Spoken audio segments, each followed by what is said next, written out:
inside our Earth. The Earth, our homeland, is a dynamic planet. It is constantly undergoing changes inside and outside. Have you ever wondered what lies in the interior of the Earth? What is the Earth made up of? Interior of the Earth. Just like an onion, the Earth is made up of several concentric layers with one side another. The uppermost layer over the Earth's surface is called the crust. It is the thinnest of all the layers. It is about 35 kilometers on the continental masses and only 5 kilometers on the ocean floors. The main mineral constituents of the continental mass are silica and alumina. It is thus called Cl. The oceanic crust mainly consists of silica and magnesium. It is therefore called sima. Just beneath the crust is the mantle, which extends up to a depth of 2,900 kilometers below the crust.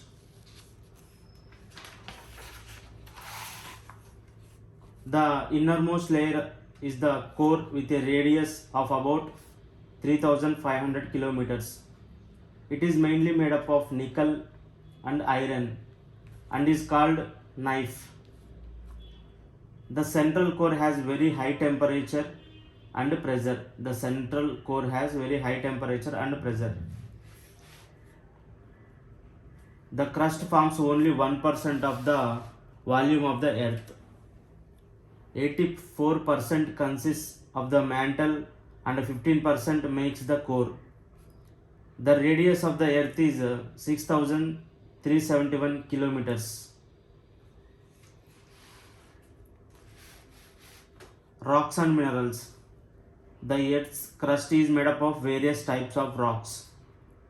Any natural mass of mineral matter that makes up the Earth's crust is called a rock.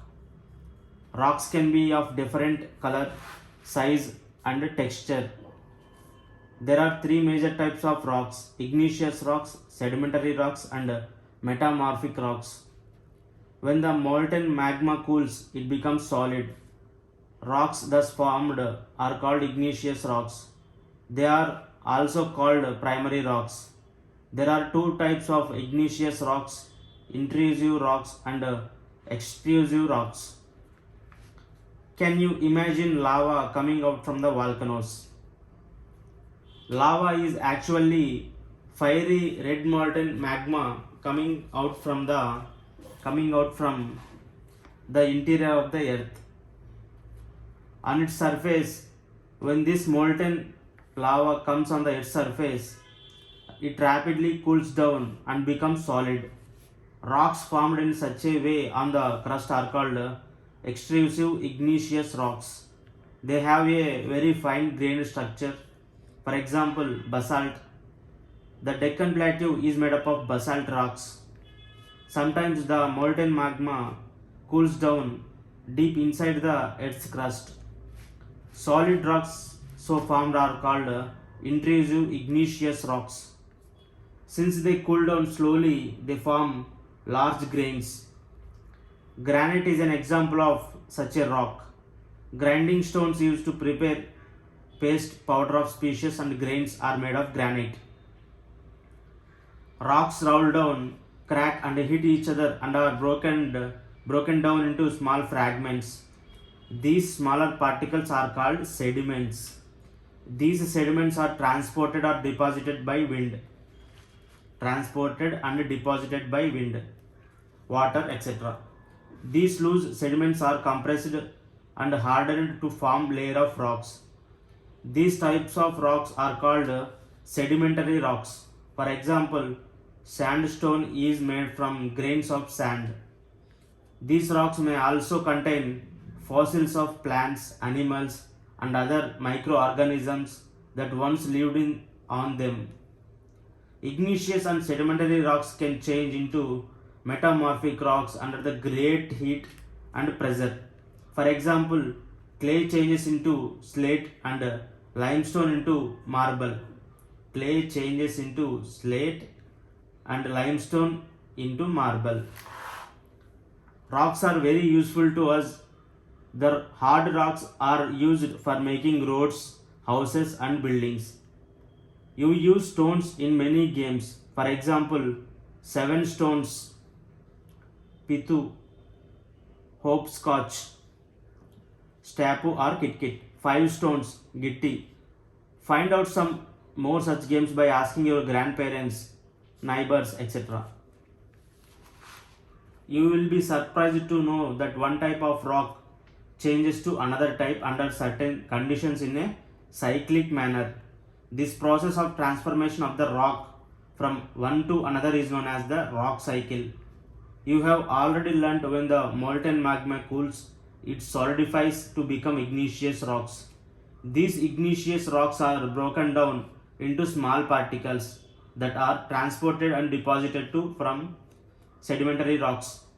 When the igneous and sedimentary rocks are subjected to heat and pressure, they change into metamorphic rocks. The metamorphic rocks, which are still under great heat and pressure, melt down to form molten magma. This molten magma again can cool down and solidify into igneous rocks.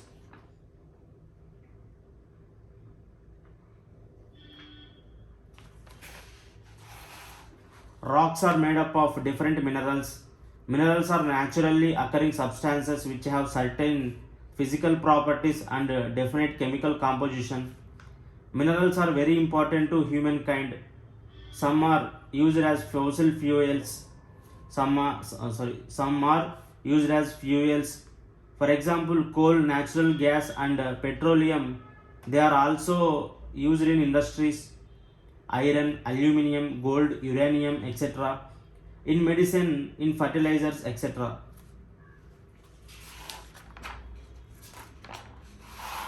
Do you know the deepest mine in the world is in South Africa? It is about 4 kilometers deep. In search for oil, engineers have dug a hole about 6 kilometers deep. To reach the center of the earth, which is not possible, you will have to dig a hole 6,000 kilometers deep on the ocean floor. Continental crust and oceanic crust. So this is continental crust and the continent, the ocean, and beneath the ocean is oceanic crust.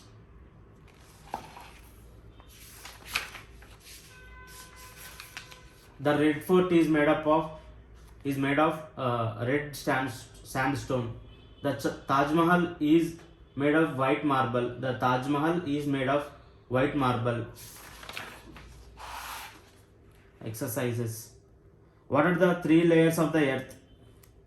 What is a rock? Name 3 types of rocks. How are extrusive and intrusive rocks formed? What do you mean by rock cycle? What are the uses of rocks? What are metamorphic rocks?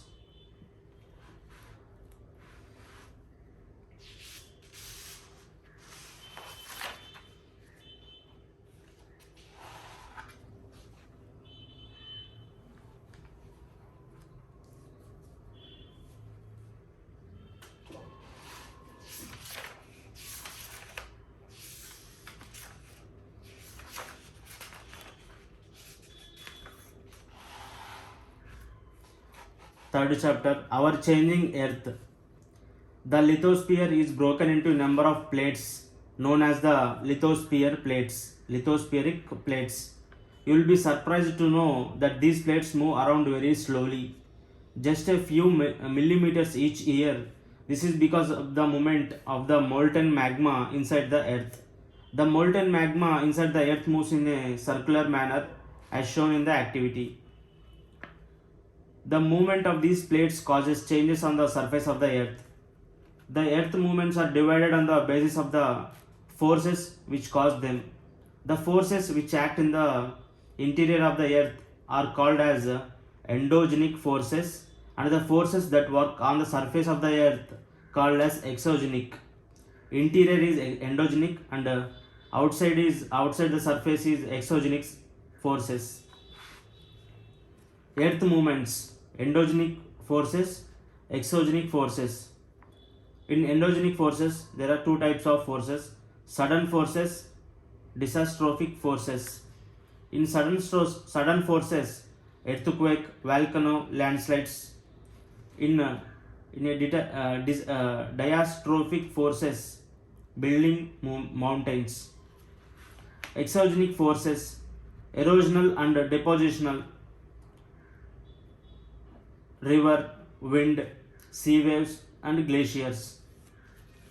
Endogenic forces sometimes produce sudden movements and at the other time produce slow movements. Sudden movements like earthquakes and volcanoes cause mass destruction over the surface of the earth. A volcano is a vent opening in the earth's crust through which molten material erupts suddenly.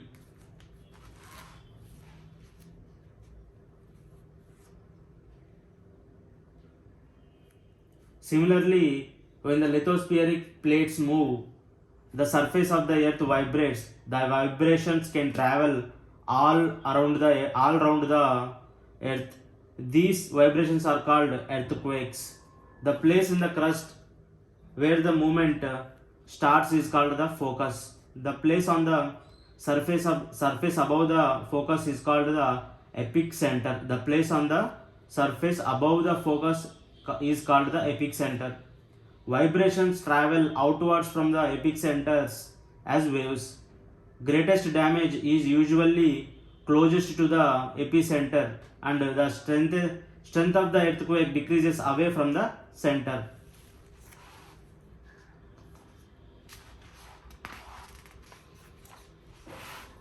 Although earthquakes cannot be predicted, the impact can certainly be minimized if we are prepared beforehand. Some common earthquake prediction methods adopted locally by people including studying animal behavior. Fish in the ponds get agitated. Snakes come to the surface.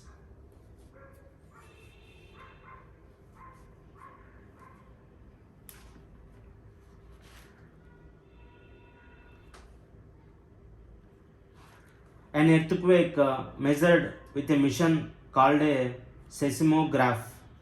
The magnitude of the earthquake is measured on the Richter scale. An earthquake of 2.0 or less can be felt only a little. An earthquake over 5.0 can cause damage from things falling. A 6.0 or higher magnitude is considered very strong, and 7.0 is classified as a major earthquake.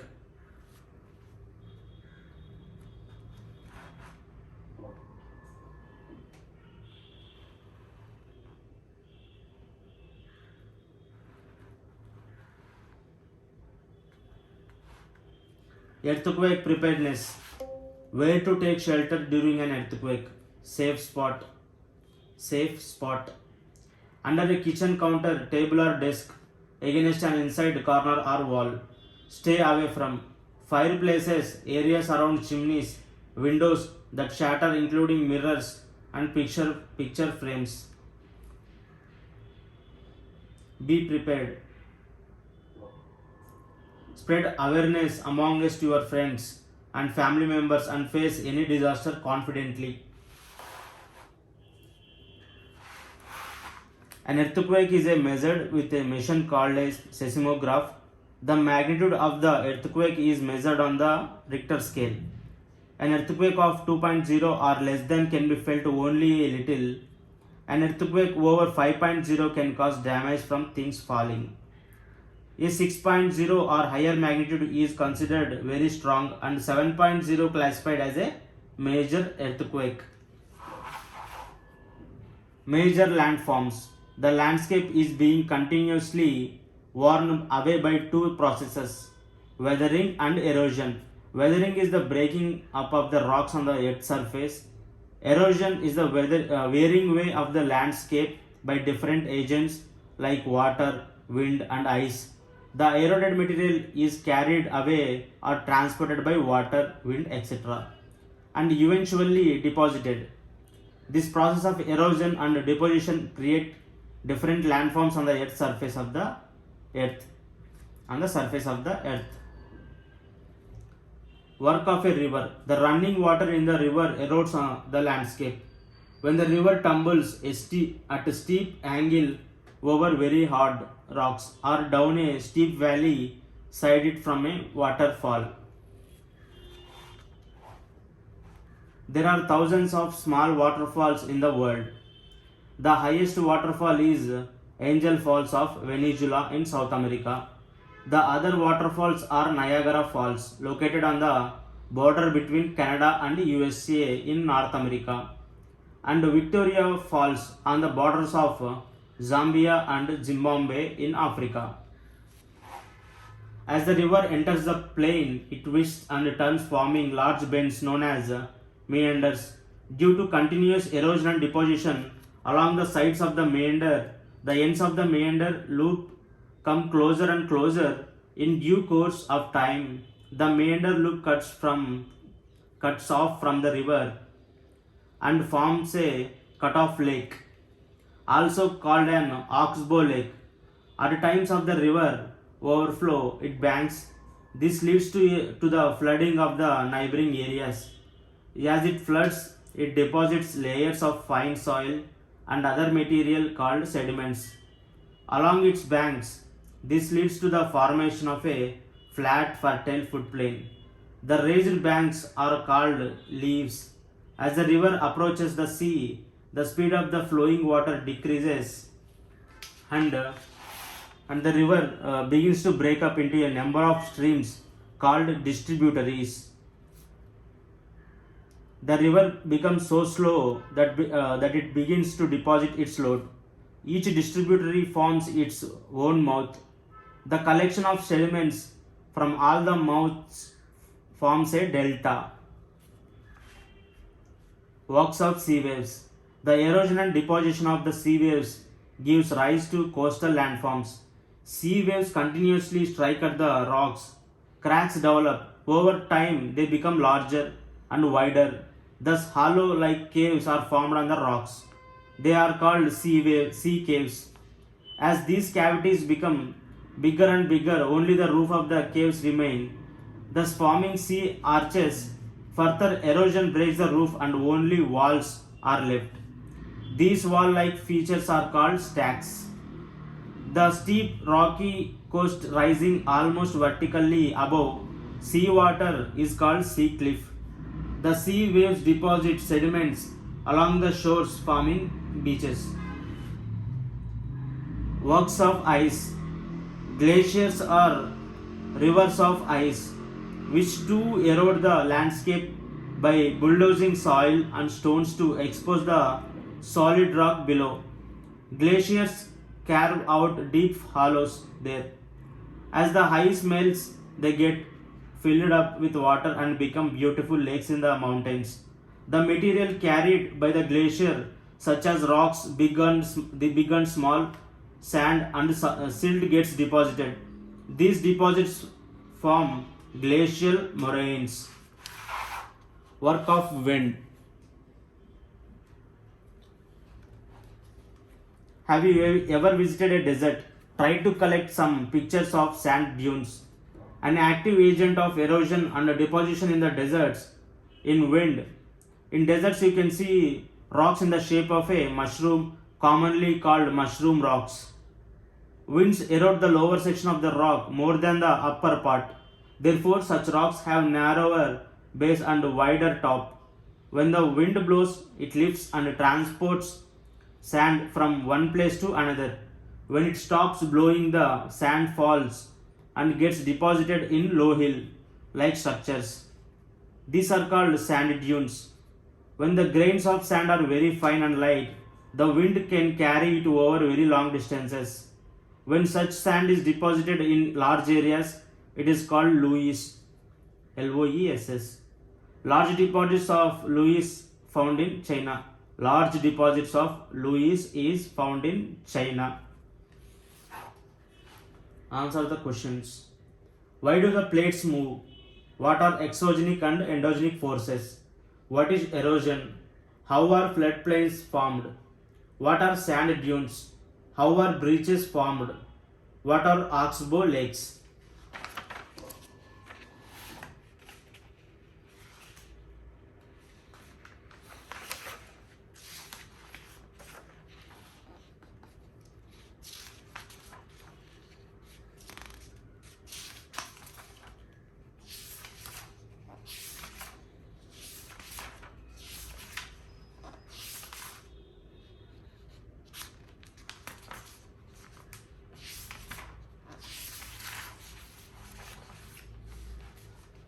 Natural vegetation and wildlife. Salima was excited about the summer camp she was attending. She had gone to visit Manali in Himachal Pradesh. Along with her classmates. She recalled how surprised she was to see the changes in the landform and natural vegetation as the bus climbed higher and higher. The deep jungles of the foothills, comprising sal and teak, slowly disappeared. She could see tall trees and thin pointed leaves and cone shaped canopies on the mountain slopes. She learnt that those were coniferous trees. She noticed blooms of bright flowers on tall trees.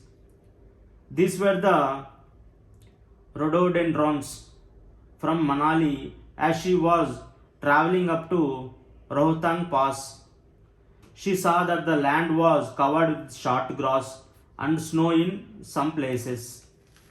From Salima's observations, we surmise that there is a close relationship between height of land and the character of vegetation.